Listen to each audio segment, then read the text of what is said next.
What's up, ladies and gentlemen? This is Jeff with I Download Blog. This is Let's Talk Jailbreak episode number 22. I have my co-host Cody Lee on the line. On the line. What's up, Cody? How you doing? I'm doing pretty good. How about yourself, Jeff? I'm doing swell. Quite swell, actually. Swell, huh? Yeah. What's new with you? Not a whole lot actually. It was a pretty quiet weekend, I think. You sound like you have a little cold or something. Oh yeah. I woke up this morning with kind of a bit of a runny nose and some congestion, so I think it's just allergies or something. Yeah. Hopefully I'll get over it. Well, I've never experienced that. I have no idea what that's like. I'm pretty sure every time I talk to you, you have allergies or something going on. Yeah, definitely. So lots of news, jailbreak related, as far as apps and tweaks. A lot of good stuff coming down the pipeline. Really exciting week. We were surprised. Some new stuff from Ryan Petrick came out. That's super cool. Very cool. Yeah, I'm excited to talk about it. Yeah, some other stuff, some upcoming stuff, new themes and stuff like that. So lots to talk about today. But first of all, yeah, we got to talk about this. We're going to talk about Samsung. Yeah. And what did Samsung do? Samsung got caught actually cheating, or I guess gaming, the benchmark testing systems with their Galaxy S4. So essentially, the handset appeared faster than it actually is. Now, like benchmarks, those are what a lot of, bloggers and different people use. There's these tests that they run on these phones, and they use them to kind of gauge their performance abilities.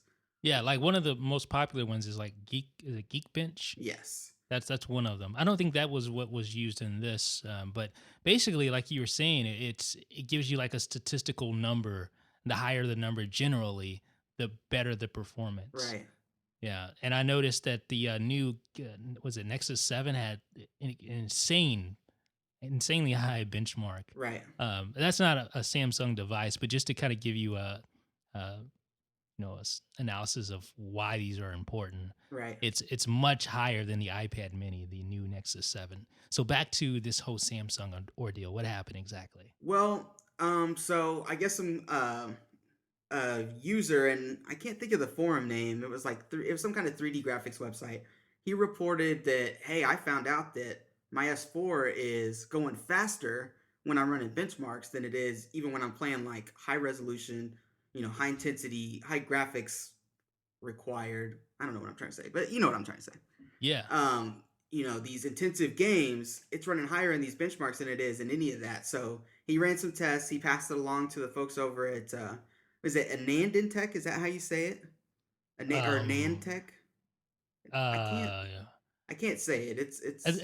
It's the dude's name, Anand. Right. Tech? Anandtech. Yeah. There you go. Anyways, these guys awesome site, by the way. Yeah, these guys are very well respected in the community for doing stuff just like this, investigating hardware stuff.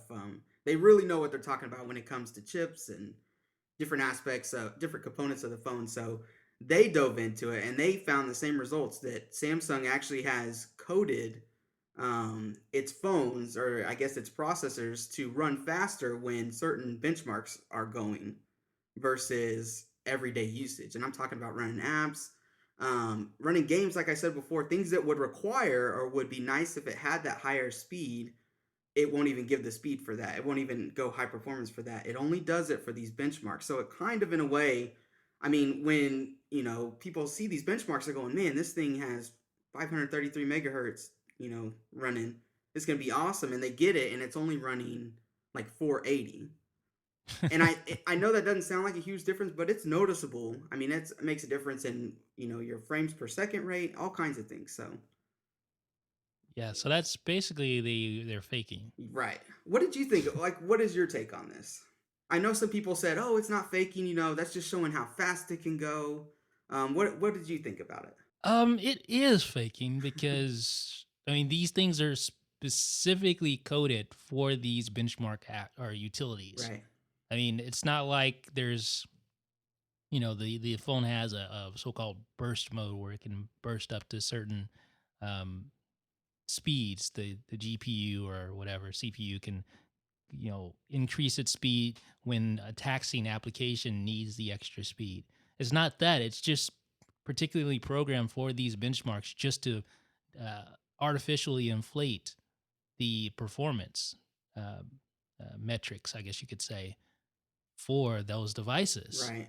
So it's like basically, I don't really have. I know you probably have a good analogy for this. Yeah, I think the big deal here is that a user, just your typical user, cannot achieve these results. That'd be cool if it was saying, hey, it can go this fast, but then it always ran lower, to save battery life. But then when you open up games and stuff like that, it Right. would go max speed. I think that would be okay. But the Yeah, like fact a burst mode. Right, but the fact yeah, you just said it. But the fact that it doesn't, that there's no way to access this top speed unless it's running a benchmark, I think is kind of shady. I responded to a commenter in this post with this analogy. Say I go to a car dealership and I tell the salesman I want the fastest car he has. I tell him I like the Porsche, but he tells me the Ferrari is faster. He even takes me out on a test drive and says, look how fast it is. It goes 100 miles per hour in just 4 seconds. So I go, okay, you talked me into it. I'm going to buy the Ferrari because I want the fastest car. And as I'm driving off the lot, I notice it's a lot slower than what it initially felt like when he first, let me test drive it. And he said, yeah, before we sell our cars, we put a restrictor on them so they go slower so they get better gas mileage. And I said, well, can I remove it? And he says, no, there's no way to remove it. I think does that kind of make sense? Does that kind of sum up what Yeah, Samsung's it's sort of doing? like some of the ECU chips in these cars. They have like limiters, Right. speed limiters on And it's them. like them putting a limiter and telling you, okay, it can go this fast, but you're never going to get to take it this fast. And that's funny you mentioned gas mileage because what's the point of Samsung doing I this? think it's battery life. I think it's battery life and other Right. performance, right? You don't want your battery to get hot. You don't want your screen to flicker. I mean, there's all kinds of things that can be impacted by running your processor at the max speed all the time. And that's fine, but don't show the 533 in the benchmarks if you're not going to run at 533 ever. Right. And I don't think, and I could be wrong about this, but I don't think Samsung devices or just Android devices in general, generally speaking, have been, known for their long battery Right. life. Now, granted, there's things like the Droid Razr Max 3D Edition Squared, whatever you want to call Right. it. But generally speaking, at least the friends I have with Android devices, that's one of their main complaints is battery life. Right. So it would make sense for Samsung to clock down their processors to be able to, preserve as much battery life as possible. And granted, Samsung is not, they don't design their phones to the degree that Apple does to get as much, battery life or performance out of it. Apple takes extreme measures to get as much out of their devices as possible. Wouldn't you agree? Yeah, I would definitely agree. Um, and I'm interested to see, I said in the post, I said, if Apple or somebody got caught doing this, we would report it just the same. But I don't see them touting benchmarks. I mean, I don't see them No. going, they don't even really talk about specs that much when they're, introducing products. It's all about the experience and things like that. In fact, Apple is known for kind of setting the bar lower Right. on their products. Like they'll say, "Oh, you only get 10 hours of battery life on this device, and in fact, you get 12." Or, "Oh, the device only goes at this speed, but in fact, it's faster."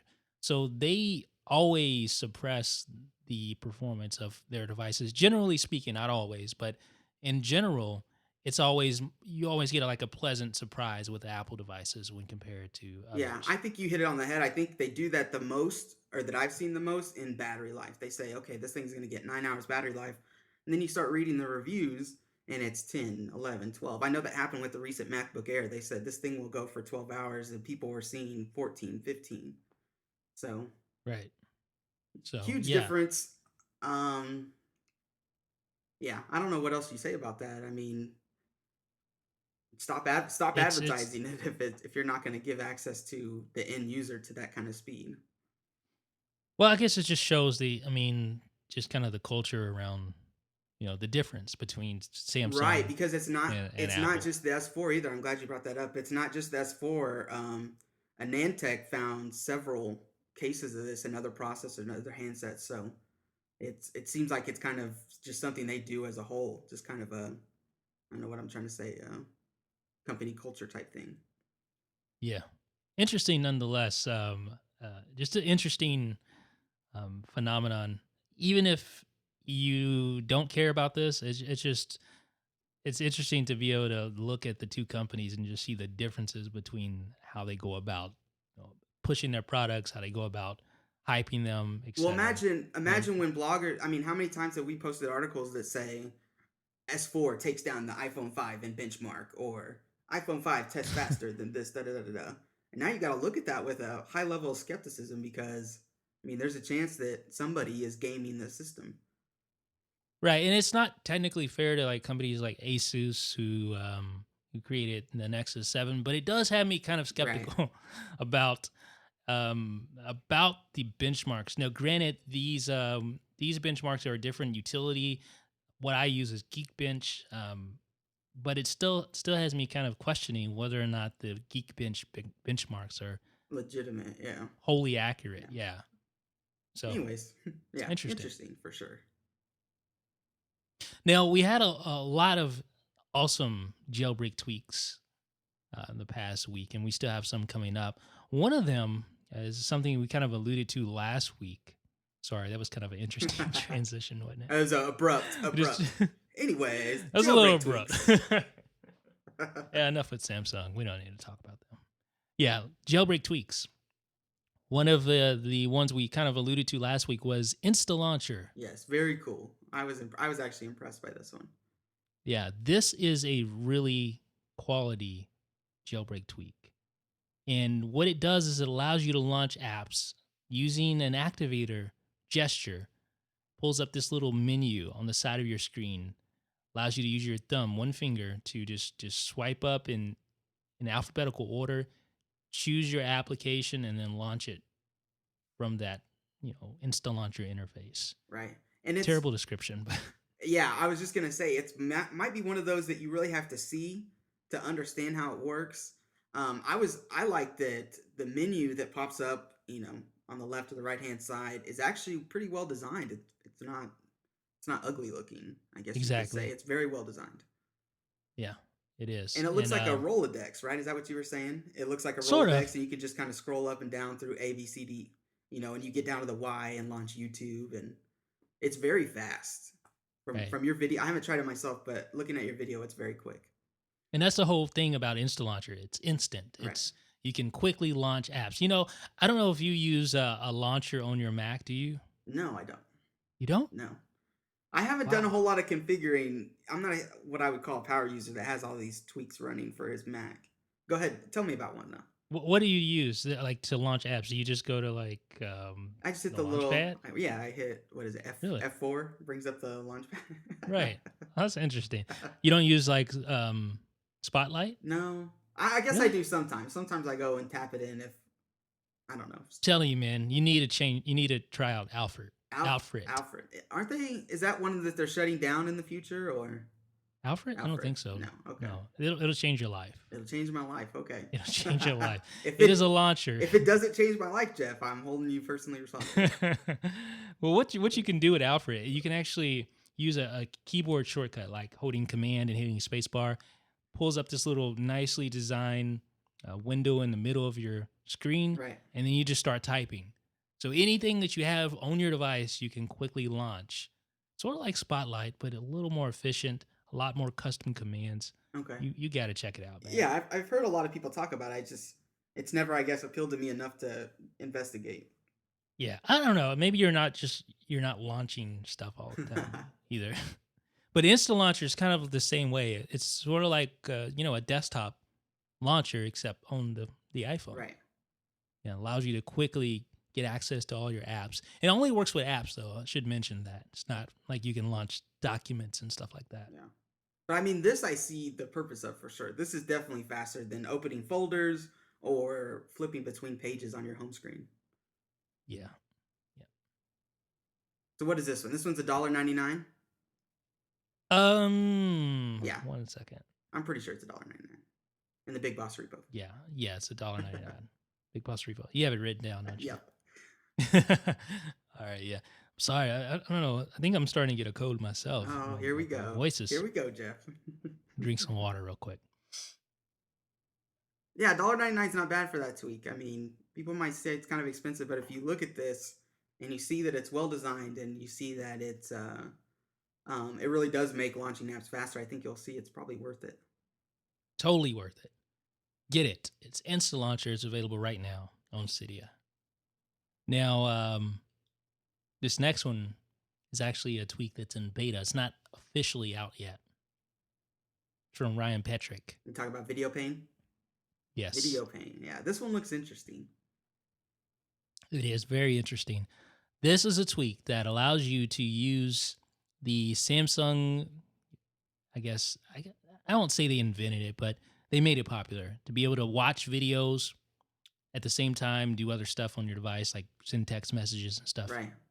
I don't know what the feature was called. I think it was called, what was it called on the Samsung? I don't know. Was it Galaxy S3? Was it like multitasking or split window or split pane or something like that? It was called, let me think about this real quick. I think it was called Pop-Up Play. Maybe that's it. It's on the S3, and it allows users to multitask while watching video using the device's native video player. Right. And this is basically sort of the same thing. You can watch a video, you can pop it out, and it's in its own self-contained window. You can drag it. Yes, you can drag it. I didn't show that. I was gonna say that was my biggest question. I think of the whole tweak was, can you move it around? Because I noticed you didn't. Yes, you can. You didn't do that in the demo. You can move it around. It even snaps to the edges of your screen. Oh, if you want to do that's that. super cool. Yeah, so you can move it around, and you can go ahead and it just basically is like a window that's floating on top of your screen. You can go back to your home screen, open up other apps, send text messages, update your Facebook timeline, whatever you want to do on your device, browse the web, and still watch the video at the same time. So how do you launch the video initially? I think in your video you went to YouTube and just started a YouTube video, and then a pop-up came up that says, would you like to detach? Basically, break off. And that's what happens. What about, so does it only work with web videos like that, or would it work in like iTunes video if you're watching a... It should work with pretty much anything. Okay. But as far as how the interface works, it's subject to change. It is beta. Right. So I don't know exactly if he will implement a way to like tap on the screen, tap and hold on a video to pop it out or whatever. But it's a really well-designed tweak. I was going to say, is it stable? Like, have you noticed any kind of performance decreases? I didn't notice any. Yeah. But again, it is beta, so I didn't put it through too much of a test. But well, here's what I like. It's by Ryan Petrick, and if you ever use one of his tweaks, you know that they're top notch. I mean, you know what I mean? They're kind of almost in a class of their own. I've never had a problem, I don't think, with the Ryan Petrick tweak. Yeah, they are definitely in a certain tier. I'd say there's probably like 3 or 4 tiers of Cydia tweaks. And this one's in... Or Cydia developers. Yeah, and this Petrick and his tweaks are usually in the top. Definitely top tier tweaks, and this one is no exception. It is called VideoPane. It will be out soon. It'll be $1.99. Totally worth it. It is certainly worth it. Absolutely. Now, speaking of VideoPane, he also sent me another beta tweak called VideoPace. And it is not the same as VideoPane, obviously. Right. VideoPace allows you to adjust the speed of videos. And I didn't, I watched the video that you made a couple of times, and I don't know if I see like a reason behind this. Can you think of a reason why you would want to control the speed? Okay. Yes, I can definitely think. For instance, what if you're trying to listen to a lecture, or you're trying to listen, you want a quick analysis on something, or maybe you're watching a keynote video and you just want to get through it. You know how slow people talk? Right. You can just speed it up. Or if you want to slow it down, someone's talking too fast. I gotcha. Slowing down would be huge for if you're watching a lecture and maybe he's talking too fast and you want to be able to take notes. Yeah, I mean, I think there's a lot of applications, and this is something that I've been wanting on iOS for a long time, just to be able to control the speed of videos. It will be so helpful. I know you can do that with podcasts and stuff and audio, can't you? In some applications at least. But this is like system wide, and it is extremely helpful. Yeah, okay. I wasn't thinking outside the box, obviously. I was in my little box over here going, why would you want to speed up or slow down video? But yeah, and I mean, to be fair, it is it's a valid question. Right. But unless you've, been watching like lectures or doing anything else where you would benefit from having something slower or faster, then that's kind of hard to see the point. Now you have to set the pace in settings, right? It's not something you can do on the fly. You have to switch out of whatever app you're in. Thus far, right now, again, it is in beta, but for now, yes, you have to go into the settings preference panel for VideoPace. Go ahead and set the video speed. You can make it slower or faster, and then play the video, and then it'll take effect. Maybe we'll eventually see activator controls for this. That would be really cool. Right? That would be cool. Yeah. Ryan Petrick, if you're listening. It will be a free tweak once it is released. It's called VideoPace. And I'm assuming, is that coming soon? I would imagine so. Yes. Okay. Yes. Okay. Cool. Now, kind of on the same theme of Samsung stuff. It's a Samsung type of day, isn't it? Right. FaceHalt. Now, I don't know if you're aware of the Galaxy S4 is like one of its, I guess, key features. Smart pause. Yeah, when you look at the screen while video's playing, it pauses. Or you look away. Sorry. Yeah. Look away from the screen. The video pauses. Yeah, Samsung has a couple of really good commercials that show why this is such a cool feature. I mean, I think there's one where, a father looks like he's looking after his child for the first time, and he's watching how to put a diaper or something like that on his baby, and he's watching this video and trying to do it with both hands, and as he looks away, the video pauses, and yeah. Only when you're changing a diaper. They should call it the changing diaper tweak. How about DiaperChanger? DiaperChanger. With the D capitalized and the C capitalized. With a S4 at the end. But this tweak is called FaceHalt. And it basically allows you to imitate the Galaxy S4's. What is that feature called on the Galaxy? Smart Pause. Smart Pause, yeah. Smart Pause. So it allows you to use the DiaperChanger feature on on your iPhone with this. Now, were you able to test this? No, I wasn't. Okay. I saw it, I got excited, and I watched your video. I think that's about as far as it got. Yeah, it works. Yeah, okay. You said you had some problems with it initially. I think that's what kind of scared me off. It works okay. Again, this is like one of those tweaks that it's hard to get something like this to work. Yeah. First of all, you have to have the right lighting conditions so it can detect your eyes. And of course, the iPhone's camera, it wasn't designed with this application in mind, so there may be some limitations with it. The tweak was recently updated to play nice with stuff like Netflix, but I still had some mixed experiences with the whole thing. Really? I was going to say, I thought after the update, I thought I saw some users saying, oh, it works so much better, it's flawless now, but you're still having some issues? Yeah, a little bit. And it may just be because of my lighting or I don't know, but your mileage may vary, in other words. Yeah. With FaceHalt. But great idea though. I was gonna say, here's this feature, right, that Samsung probably spent X amount of research and development on.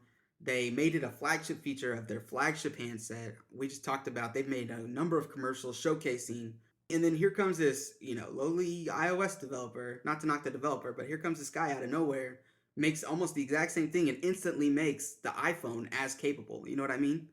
Yeah. Maybe not on the same level. I mean, obviously there's going to be... It's one guy, though. Yeah, it's one guy, and just because of the jailbreak community, just because hackers broke open our phones to let us do some things that Apple wouldn't necessarily let us do, all of a sudden this iPhone has a feature of Samsung's flagship phone, and there's not much they can do about it. Yeah, and I noticed the developer, his name is Apocalypse. That's his screen name, or his Twitter name. But he did another tweak. He likes face tweaks for some reason, because he did another tweak where it allows you to unlock your phone using your face. I think it was. I don't know what it was called. I can't remember, but I do remember. Recognize Me. I think that was the name of it. Huh. Recognize Me. And it allowed you to unlock your phone using your face, I think. Okay. Same guy? So, same guy. He likes faces. Yeah. Those are his specialty. But super cool. Super cool for the jailbreak community. I mean, tip my hat to this guy for sure. So how much was this? This was $2. $2. Yeah. On Cydia's Big Boss Repo, I presume. Yes. Yes. I think so. FaceHalt. All right. So I'm going to save that one for last. Let's talk about Bookmarks Bar again. Okay. Chrome. Because I know we talked about it last week, yeah. Yeah, we did talk about it last week. But it's been updated. with some cool features. Some really cool features. One of which is that it now updates dynamically. So if you make any changes to the bookmarks on your desktop, you don't have to close out of the app, close out of Chrome on your iPhone. You can just leave it open and you'll see the changes just happen right in front of your face. Right. And that's pretty cool. Like you said, you don't have to close down the app and reopen it to basically push them through. It just automatically does it. I think you showed in your video deleting a bookmark and adding one from your desktop computer, and the changes were almost instant on your iPhone. Pretty cool. Yeah, it's really cool. And it has some other awesome features as well. One of which is the tap and hold on a bookmark, on your Bookmarks bar, and you can actually open in a new incognito tab or a new tab if you want to do that right from the Bookmarks bar. Just like you were, yeah, just like you, as if you were holding down on a regular link. Exactly. Yeah. And then wasn't there a full screen mode? You can now see these bookmark bars. Yes, and yes. So you can you can view the sorry about that. Someone's texting me. Doesn't know you can view the they didn't get the message. Didn't get the memo. Yeah, you can view the Chrome browser full screen, but you still have the little bookmarks bar right at the top.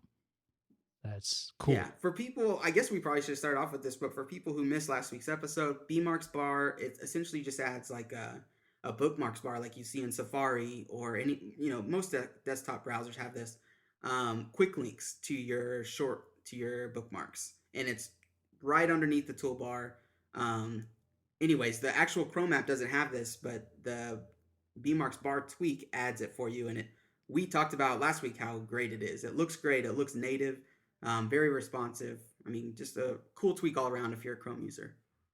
An absolute definite must-have. Yeah, I would agree with that statement. A must-have if you're a frequent Chrome user. Yes. All right, our last tweak on the docket here is actually a tweak that's unreleased. It's not even a tweak; it's a theme. You went through various stages there. It's called Aplo. I think I'm pronouncing that right. Hopefully, Sentry doesn't kill me. It's called Aplo, and it is an upcoming theme that is gorgeous looking. Now, who is this one made by again? Sentry. Oh wow, I'm embarrassed I didn't know that. Sentry is known for Auxo, and he has Auxo for iPad, Auxo original that's been updated. It's just a beautiful design. And this new theme is spectacular looking. It's hard to describe because you just have to see it to understand how good it looks. Not only that, but it works well. It plays nice with the Auxo. So you have all your Auxo themes, and these stupid dogs next door are barking. Whoa. Don't worry, Peta. He's just joking. No, they bark like crazy. They drive me insane. Yeah. It's like an all day. Like, why do people do that? Why do you have dogs? You just let them bark all day long. I don't know, man. Okay. Dogs are obviously a real sensitive issue with Jeff. Do you have any dogs? We have one, but he's not a barker, so that's all good. Okay, good. He's cool then. So what about is Aplo? That's obviously going to be a winterboard theme, right? Yes, it is a winterboard theme, and it has several different functions. I'm going to have all the details about Aplo in a hands-on video review, a very in-depth video review that shows every feature. Now, is it wide? I guess is it widespread? Is it huge? I guess is what I'm trying to say. Is there a lot of app icon support, kind of like it's ridiculous. Like if you go to the website, I think it's aplo.a3tweaks.com. Literally, let me just send you this link, man. It's crazy. No, I've seen people talking about it on Twitter, and I've touched on the site, but I'm looking forward to your hands-on to kind of get an idea of what I guess all of its features. I would estimate there are probably at least minimum 200 different app icons, if not 300. I mean, it's just there's a lot there, and I think users are going to be really happy with the way this looks. Yeah, it reminds me of like Starburst or something, or Skittles. I don't know. I get that kind of feeling when I look at it. It's real colorful and has a nice flat but not boring look to it. Yeah, it's flat but not. It's kind of hard to describe. I mean, you have the flat look flat look, and then you have the It's not iOS 7 flat. no, it's not iOS 7 flat. There's still some depth to the icons, but Right. they're not This like. is actually kind of how I wished Apple would kind of have approached some of its icons in iOS 7. Yes. They could have really used Sentry. Yeah. Because, it's not, he didn't go to extremes like trying to make it flat. Right. I mean, it is flatter than, stock iOS 6, but there's still some depth there. You can still see some depth with the app icon. So it's Aplo, and we will have a full review on that soon. It should be out. I would think it will be out this week. Looking forward to it. Yeah. Do we have a estimated price on that? No, not yet. I think it'll be $1.49, but don't quote me. Okay. So that pretty much, I think it pretty much wraps it all up for the tweaks this week. It does, yeah. That was a nice little week for tweaks. Let's see. I thought InstaLauncher was good. VideoPane will be really cool when it comes out. FaceHalt is super cool. So my favorite thus far, is VideoPane. VideoPane, yeah. That is a definite must buy. It'll be really cool to see that on the iPad. I use my iPad Mini a lot, and it'll be cool to be able to drag a video window around while I'm doing work. You know what? I was hoping that I hope that Ryan Petcher will take this idea and run with it and apply it to other stuff outside of video, like browser pane or I don't know, any other Twitter pane or where you can. Twitter pane would be super cool. Imagine having a Twitter stream, like a detachable Twitter stream, just floating around your iPad Mini screen. Yeah. Well, this is like the evolution of. Remember that tweet called Quasar? Yes. That allowed you to have like true multitasking. Yeah. And it was a nice idea, but it didn't work that well. No, it didn't work in everyday usage because I had performance problems and some different things like that. But that's exactly what I'm thinking, that this is, hopefully he runs with it and we'll actually get some more multitasking capabilities on. I really want them on my iPad, but I guess a lot of people would like it on their iPhone too. The iPad is the ideal candidate for this, yeah. But I think this could be just the beginning. Who knows what Ryan will do? He always has something up his sleeve, so looking forward to it. All right, let's take a couple of questions. How about Do we have time for a couple of questions? I know I saw some good ones in here. Yeah, what did you find? Our Let's Talk Jailbreak Twitter hashtag. Let's see. Okay, so here's a good one. Do you guys think, this is from Andrew Scanio? I don't know how to pronounce that, I'm sorry. But do you guys think, and they're mowing the yard right outside. That's all right. Dogs are barking, fireworks are going off next door. People are digging ditches. Who cares? Do you guys think it'll be worth it to update to iOS 7 right when it's released or wait for the jailbreak? It's a good question. That's why they make multiple devices. Right. And that's how I would probably answer it for myself. I'm fortunate enough I have a couple different devices. Right now I'm running iOS 7 on an old iPhone 4S. And I am running jailbroken on my iPad Mini and my iPhone 5. But, okay, let's say you didn't have multiple devices, Jeff. What would you do? Put you on the spot. If I did not have multiple devices, and I was a user. Right, and you were a user, yeah. I would update to iOS 7. I would, too. I could not know that, there's a brand new OS out there. Especially if I hadn't had the opportunity to already try it in beta. I couldn't live with myself. I would be like, I have to have this right now. Exactly. That's exactly how I am. Yeah, so update, man. Just, there would be another jailbreak. A jailbreak will come along, but especially as big of an update as iOS 7 is. I mean, it might be different if this was iOS 5 to iOS 6. There wasn't a whole lot of user-facing changes. But boy, this is going to be huge, not only for us, but for developers. They have all these new APIs to hook into, so you're going to see a lot of cool new apps come out or app updates for your favorite apps. You're going to want to update. Right. Now, that being said, I will say this. If you don't have a 4-inch device, just go ahead and stick with what you got. Okay, I'd agree with that too, actually, because on my 4S, it doesn't look near as good as it does on what I've seen iPhone 5s and 5th generation iPod Touches look. Yeah, and the performance just isn't as good. No, it's slower for sure. Yeah. So here's the rule. If you're running, your jailbroken device, you have an iPhone 4S or below, stick with your jailbreak. Yeah. If you have an iOS, or if you have an iPhone 5 or iPod Touch 5th generation, go ahead and update. More ideally, if you have two devices, have one jailbroken, have the other to play around with iOS 7. Right. That's a good rule. I think that's a good way to put it. I'm glad you brought that up about older devices because you're right. On my 4S, it's kind of frustrating how laggy it can be sometimes. Yeah. What else we got? A lot of people are wanting to know about this unthreaded jailbreak and if it's legitimate. We don't know anything about this. I was going to say, what is your take on this since last week? Really, I don't know. It's too mysterious. For those who haven't been keeping tabs on this, unthreaded jailbreak, this group of guys, or I guess it's a group of people, came out with a legitimate jailbreak. It was for older, I think it was iPhone 4 CDMA version. 5.1.1 or something. Yeah, you had to be on iOS 5.1 and you had to use a Linux desktop, a native Linux desktop. So if you met all these requirements, you could actually jailbreak that iPhone. So, I mean, their past work that they've posted has been legitimate. Now they're saying they have jailbreaks for iOS 6.1.3, 6.1.4, and iOS 7. They've shown some videos, they've shown some photos, but, people keep calling them fake and probably will until they release something, and we just haven't seen it yet. So we've reached out to them. I think we said this last week, but we tried reaching out to them multiple times to get some more details, and they have not responded with things other than hashtags and odd mixes of words. So I don't know. The consensus seems to be that somebody prominent in the jailbreak community is running this account and is kind of trolling everybody, but there's just no way to tell. Yeah. We won't know until they release something, unfortunately. It's a good overview. Yeah. What do you, if your gut feeling, what do you think? Real or fake? My gut feeling? I put you on the spot again. Real. Real?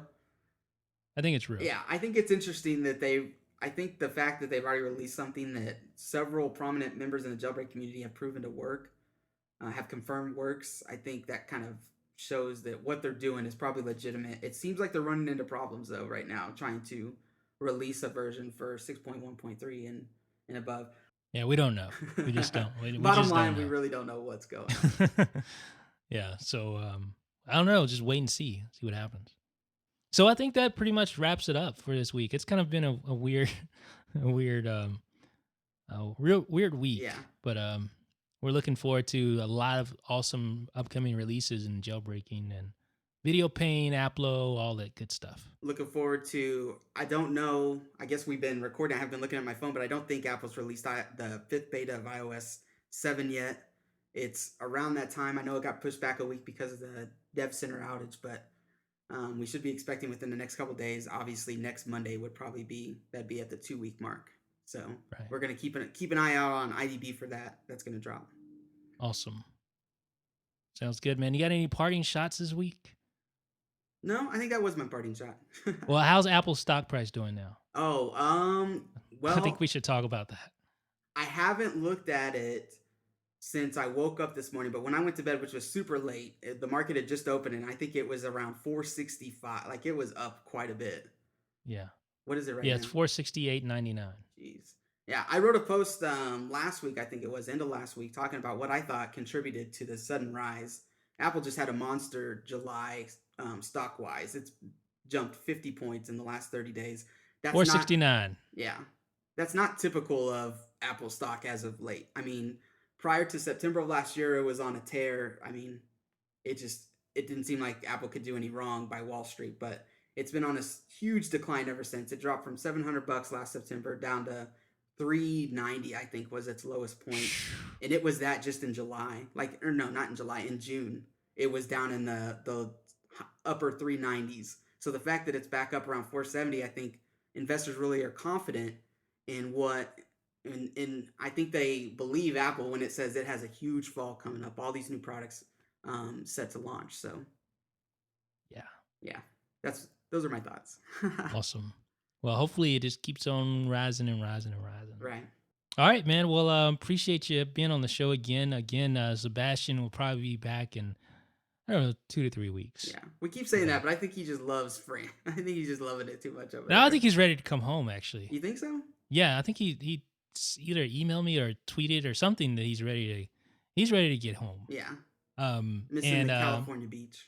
Yeah, he's ready to come home, and it may take him a week or two to get reacclimated. Back in the swing of things, yeah. But once he does, I'm sure he'll be ready to go and ready to hop on here. Yeah, we're looking forward to it. We kind of miss our Frenchman. Yes, we do. Alrighty, so I'll talk to you next week, man. Until then, stay tuned to iDownload Blog. We'll have more coverage of all things Jailbreak. Talk to you later, man. Thanks, Jeff. All right, see ya.